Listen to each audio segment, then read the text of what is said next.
Bienvenue chers spectateurs, aujourd'hui nous allons plonger dans l'un des mystères les plus fascinants de l'histoire, la fuite supposée d'Adolf Hitler en Argentine après la Seconde Guerre mondiale.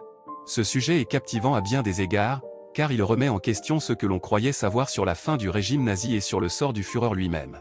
Dans cette enquête approfondie, nous examinerons les différentes théories, les témoignages troublants et les preuves controversées qui suggèrent qu'Hitler a pu échapper à la justice et se cacher en Amérique du Sud. Restez avec nous jusqu'à la fin pour découvrir les éléments déconcertants que nous avons découverts. N'oubliez pas de vous abonner à notre chaîne, de liker la vidéo et de nous laisser vos commentaires.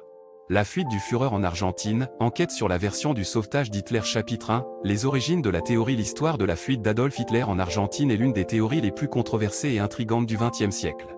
Depuis la fin de la Seconde Guerre mondiale, de nombreux chercheurs et passionnés d'histoire ont étudié les preuves et les témoignages en quête de vérité.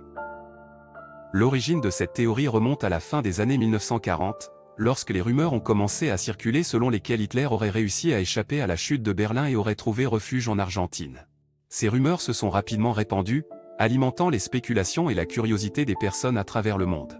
Chapitre 2, les indices troublants. Ce qui a rendu cette théorie si intrigante, ce sont les nombreux indices troublants qui ont été découverts au fil du temps.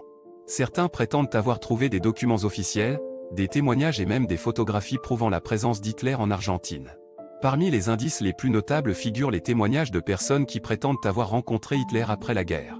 Certains affirment avoir vu un homme ressemblant étrangement au Führer dans des villes éloignées de l'Argentine, tandis que d'autres prétendent avoir travaillé pour lui dans un lieu secret. Ces témoignages suscitent à la fois fascination et scepticisme. Chapitre 3, les théories alternatives. Cependant, malgré l'abondance de ces indices, il existe également des théories alternatives qui suggèrent que la fuite d'Hitler en Argentine est purement un mythe. Certains soutiennent que ces preuves sont fabriquées ou mal interprétées, et qu'Hitler est mort dans son bunker à Berlin en 1945. Parmi les arguments avancés par les sceptiques figure l'absence de preuves tangibles, la difficulté de s'échapper de Berlin dans les derniers jours de la guerre, ainsi que les nombreux témoignages de personnes affirmant avoir vu le corps d'Hitler après son suicide présumé. Chapitre 4, les recherches modernes. Au fil des années, les recherches sur cette théorie ont continué, avec de nombreux chercheurs qui s'efforcent de découvrir la vérité. Des expéditions ont été organisées en Argentine pour tenter de localiser d'éventuels sites de refuge, tandis que des documents historiques ont été minutieusement examinés à la recherche de nouveaux indices. Cependant, malgré ces efforts, la théorie de la fuite d'Hitler en Argentine reste encore aujourd'hui sujette à débat. Les preuves restent insuffisantes pour conclure définitivement si Hitler a réussi à échapper à la justice et à trouver refuge en Amérique du Sud. Conclusion. La fuite d'Adolf Hitler en Argentine demeure l'un des mystères les plus fascinants de l'histoire moderne.